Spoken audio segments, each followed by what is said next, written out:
Yo, guys, welcome back. I thought I'd do a really quick little mini series involving our smaller town. I've had a lot of you asking a lot of really good questions about just growth and what to do next, and just stuff like public transportation and services. And you know what? Honestly, this city is a really good way to kind of introduce those. We're kind of hopefully at the same build point together. So what I think we'll do with this episode is it's not going to be too long because, like I said in the last one, I do want to move into making the downtown core in the larger city, which I'm just very excited about. But we'll put that on hold just for a few days. That's no problem.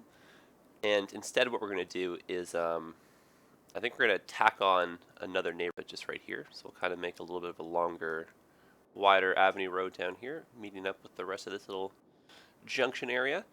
And we'll fill in this new space. And I imagine we'll have to go a little bit outward down here as well, just to kind of meet up with commercial demands and everything. And we'll probably add some more industry. And then once the city is maybe double the size, I think what we're going to do is we'll talk about services a little bit more in depth and policies and districts.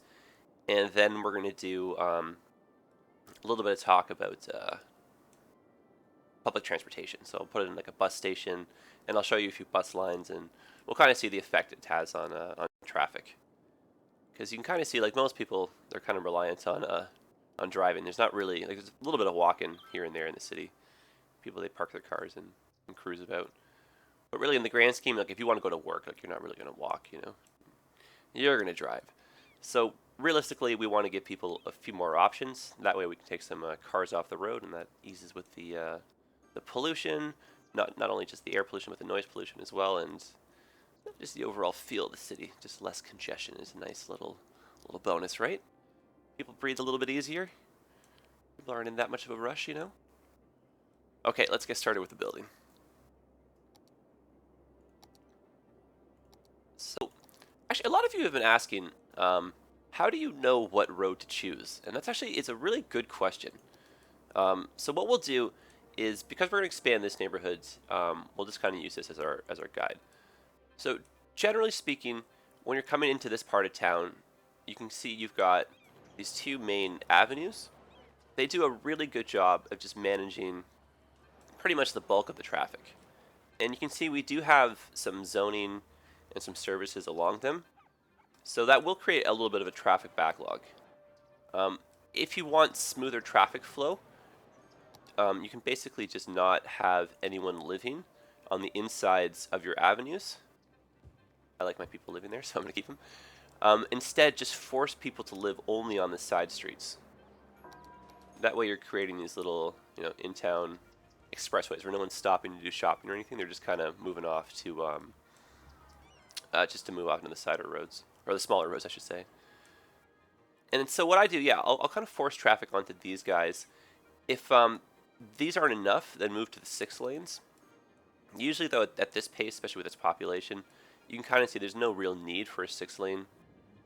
Like the only spot that's going to be a problem is over here, just because I think this intersection might actually be a little bit close. So I think we're going to have to maybe turn this into a roundabout at some point. And that'll hopefully make traffic a little bit smoother in this area. And we may have to push the pedestrian. We'll push some of this residential back. Because we'll see how development goes, but we don't want to get too close to the factories, right? Anyway, I'm just going to pause the game right now. You can see we've got a lot of people are demanding more workers, so I don't want them to move out just in the short run. Okay, so going back to what I was saying with road selection. What we've got, nice big road here, moving people around rather quickly through the town. And if you'll see, I try not to go too many roads, usually like 3 or 4, in between my avenues. Same with over here too. And usually if there's a higher traffic area, I go a little bit wider roads just in general. That way they can just kind of keep up with the pace. But the bigger the road, the more expensive the maintenance. And if you're just doing a whole city of just like, 4-lane boxes, it looks kind of boring. So it's nice to just mix it up a little bit. And like, so this area, for example, people come in here, nice wide road. I'm forcing them onto smaller streets, right? But because they don't connect to another big road like this, no one's really going to use them unless it's local traffic. So you're not really going to create a traffic backlog in here. Anyone that does cut through, going to the highway per se, or like our little in-town highway, they're going to be using, you can see, one-way roads. But this one is not a one-way street coming the whole way in. So people aren't going to use this as like a little in-town highway. They're going to drive down this one and then come over here, or drive and go up. So if you use the one-way roads creatively, you can basically force traffic away from these big roads quickly if you want. So let's say there's like a highway or something important over here. You can just move larger volumes out. Same with this, you can move larger volumes opposite direction. Just and woont. And if you want to be really creative, you can always, you not really get rid of intersections, but get rid of traffic lights by these poor people. If you like bridge your connections, that way you can go up. And I'm not going to do it now. You can go up and then over, and you don't have to create any points where traffic has to cross one another. So just smoother output. But generally speaking, just like in real life, you know, you're using smaller streets for where the houses and people live because you don't want it to be, you know, people driving too fast or anything. Because you got kids playing and, you know, a lot of pedestrian traffic. And yeah, generally speaking, those roads, they're all going to lead eventually to one of the larger ones. And then these guys theoretically are going to lead to an even larger road or just take you right to the highway. But these ones, if you're going across town, like you don't really side street it. It's just not really, you're not going to go fast enough. So you stick to, you know, the major arteries, the avenues, your highways, and then hopefully your public transit too, which would be usually on the bigger lines. You'd put your subway stations and your bus terminals, but the bus lines, they would service, you know, these smaller roads and neighborhoods. All right, so let's just do a little building, and I'll kind of show you what I mean. I'm doing a lot of talking and no building this episode, so sorry about that, guys. I just feel like I have so much to say. All right, so going back to road selection, let's just kind of follow what we have along here. So these are, looks like two-way roads. And so we're just going to go out maybe one more block or so, and we're going to connect that to an avenue. But because this is a curved road, I'm not going to connect it to here, just because the aesthetics is not really going to work. So I'm just picking any distance, really. I'm just going to switch over to this. Ooh, sneaky. So in this case, what we're going to do is just make this a little bit longer. That curve's okay. There, that's better. And I believe one of these was a one-way. Nope, I guess not. What we can do, though, is we'll go like this. Make this a one-way this way. And we'll make this a one-way that way. That way people coming up, they just don't make the first right and flood this part of the neighborhood. They have to go a little bit further in before they turn. Just gives people, you know, I want to say it breaks traffic, but it's just, it's going to calm traffic a little bit in this area if you're entering from here. So it's going to force you to stay on this road just that extra block. And then we could do something similar like that over here, but I think because we have a roundabout in this little quadrant, I think we'll be okay with traffic. But we can just keep an eye on it, and if needs be, you can always just change roads now that there's an update. So just click on your road update tool, and if you want, right click, and that'll change them. So that's the direction changed, which is really cool. And if you want to change the type, so this is left clicking to change the type, and then right click when you have the one way to change the direction, which is cool. Okay, so this is going to be a little bit more residential, some mixed commercial. I'm going to have to move these wind turbines again, unfortunately. So let's see if we can get a good spot. I see. I should go over here. Now, here's a good thing. So I was going to move these. You can see this is also a suitable area. If I move these guys here, I'm going to have to eventually move them again. So I'm going to basically keep paying this moving cost, which isn't much, but if you end up moving your unit like 4 or 5 times, it's basically the price of a new one. So it's not exactly efficient, right? So there is a little bit of a wind pocket over here. I think I'm just going to start a new wind farm all the way over here and just run some power lines. And I hope I can just get most of these guys in.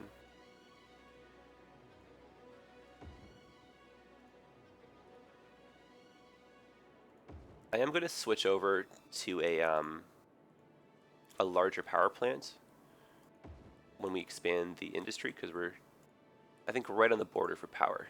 So we'll just take a look at our output right now. Oh yeah, we're in the yellow. That's no good.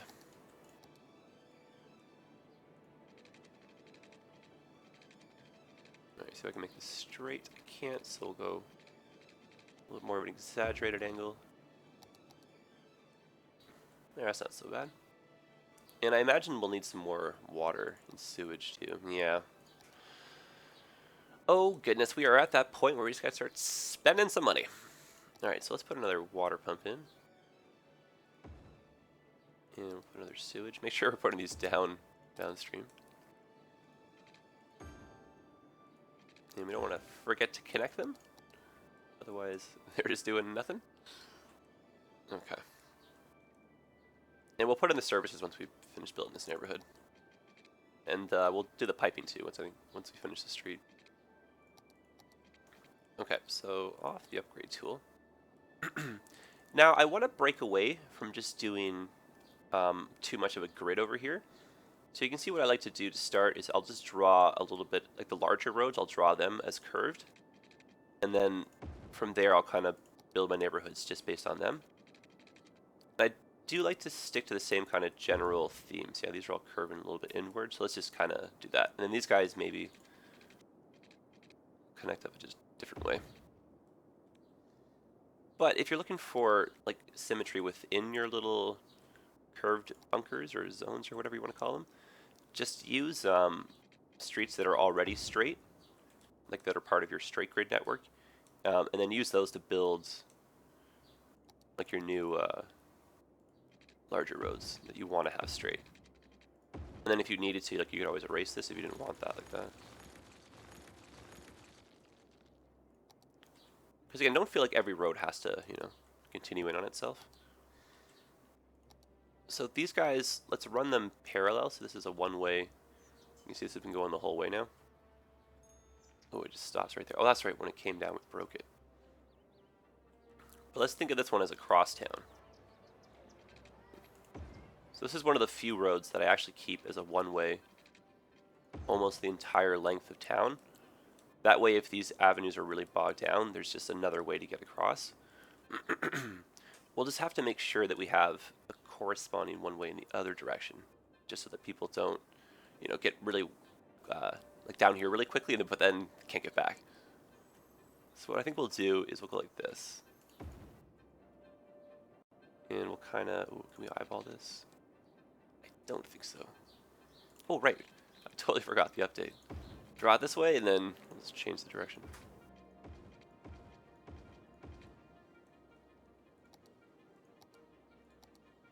Let's just curve this.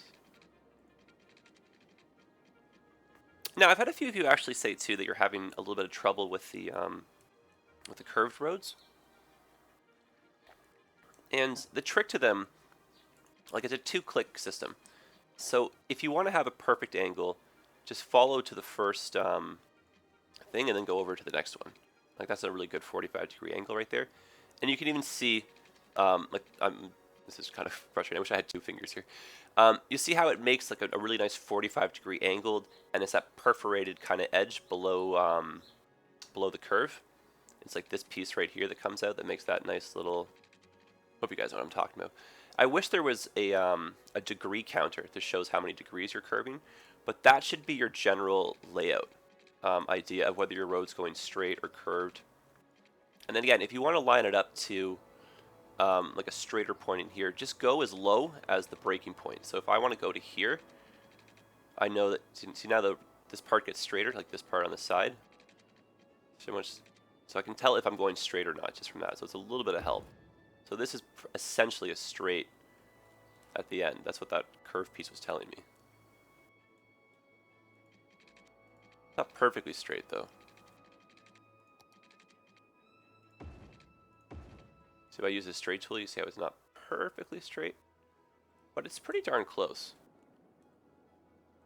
Again, if, you know, those little things don't bug you too much, like don't stress. Just keep it as is. I'm actually going to keep this. This is really not too bad.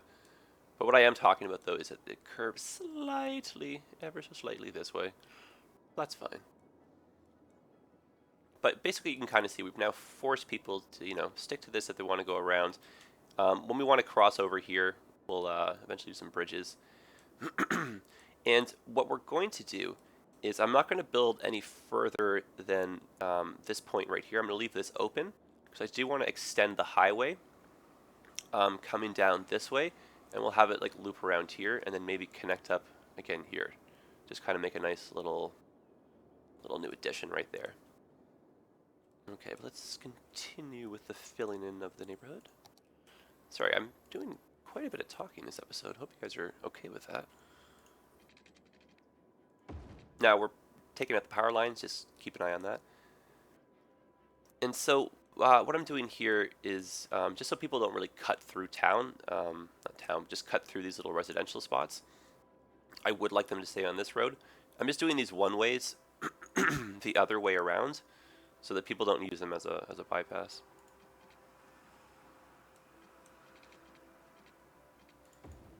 Okay, let's see if I did that a little bit too. Oh, that's okay. That works for me. So that way it comes in on the road, and then you come in again on the road.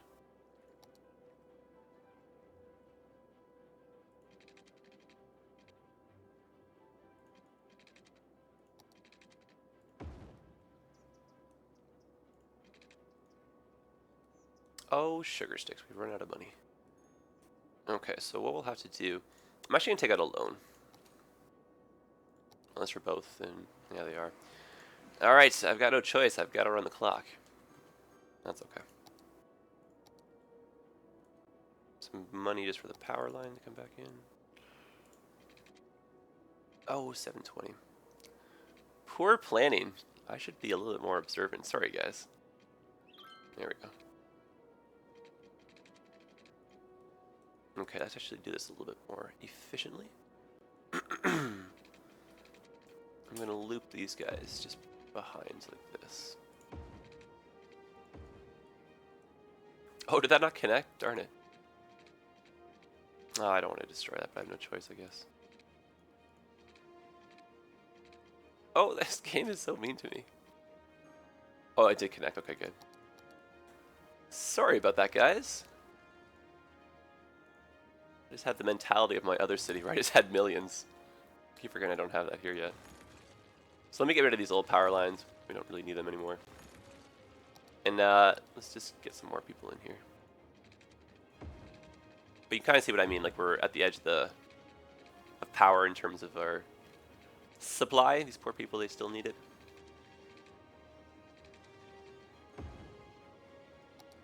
Okay, so our attention should be shifted towards getting a new power plant. Because I don't think the wind was as nice over there. But instead what we could do is just bump the budget a little bit.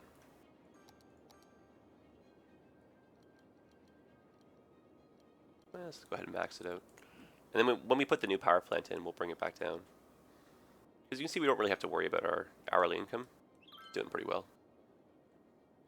Unfortunately, we do have to worry about the power situation, which is not doing very well. So coal power plant, 19,000. We should get there very quickly. And then definitely just put that over in your industrial area. Like we really can't like do any more zoning or building just until we get this power issue addressed.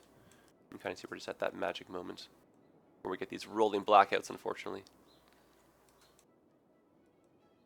But luckily we had a little bit of room left in the budget, so we're able to make do just for the short run. That's why it's really important to get yourself a nice, big, healthy budget off the get-go. Oh, if you guys want to take the healthy approach and not do a coal plant, you can always do the advanced wind turbines. They rely on wind and water. So you can see I actually don't get too much. See, if there was good wind, that would be like 12, right? Or like 19 megahertz. But because there's none here, these aren't really the best of place. That's why I'm just going straight to the coal. I should have said that earlier. And let's just put that near the incinerator. Or sorry, near the dump. That way they can be pollution buddies together. And you're going to want to have this on a route that the truck can easily get to, that delivers its fuel source. So don't put that in an area that has like really, really high traffic. Otherwise, you're going to run out of power. Now, at this point, if you want, you can get rid of some of these guys. I'm going to keep them just for the sake of, you know, looky-look's sake. I am going to lower the budget back down, though. Just put that back at 100%. Because you can see we've got, you know, a little bit of wiggle room here. No need to spend that extra money if we don't need to. And I'll just finish doing the piping really quick. Actually, we got some money. Let's pause the game. Because I do want to just finish up these neighborhoods.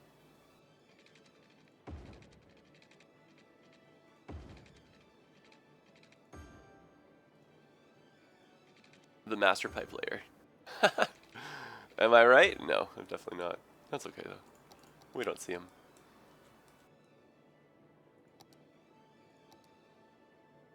And let's just get a little bit of diversity in the roads here.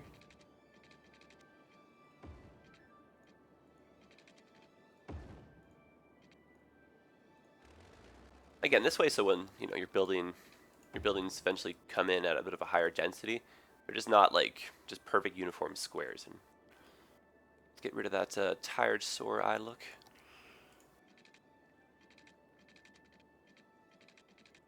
Now, these areas, you just want to make sure you fill them in nice and efficiently. That way you're using the spot pretty well.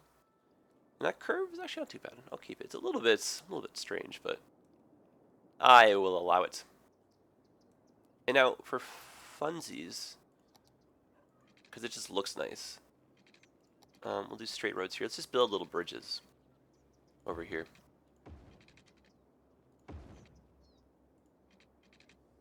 No real reason why, other than the fact that it just looks cool.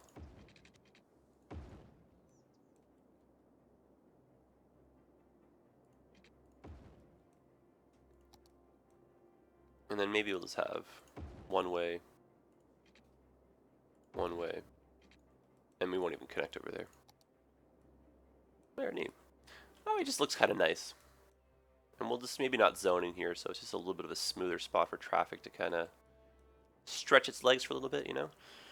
All you sports car enthusiasts who want that nice little straightaway just to rev your engine here and there without worried about the cops chasing you. Hopefully no cops will set up the speed traps in there. Okay, so let's do some zoning now that we've got some good coverage.